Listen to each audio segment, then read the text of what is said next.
Hey, my name is Jade Raymond, and I'm the producer on Assassin's Creed. Today's Dev Diary is about art direction.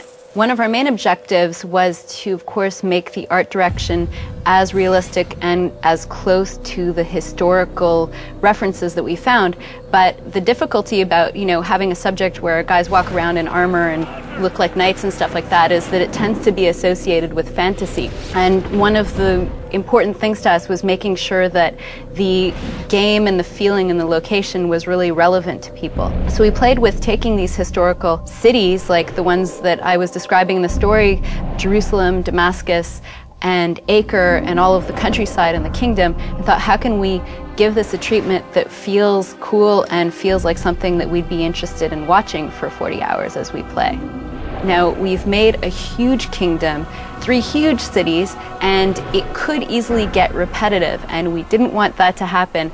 These cities in medieval times were bustling with all kinds of people, all walks of life. You have to have the poor citizens, you have to have the rich class, you have to have the merchants. These cities are being controlled mostly by the military, and basically this amounts to a whole lot of characters to create. But we have over 300 different characters to create, and that's just the completely unique versions.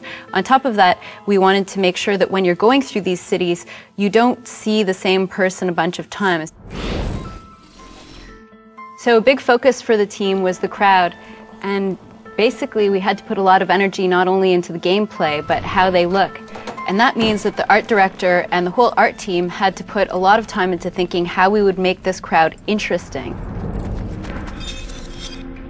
We invented this all brand new character based on the assassins, but we also wanted to give him a look and personality all of his own. So the first reflection was, in terms of gameplay, our core gameplay loop, what is the assassin doing most of the time? Well, what you're doing is you're investigating, so you're mapping out your territory, really trying to pinpoint and locate your prey, and then once you focus in on your prey, you go in quickly for the kill, and then you get out of there.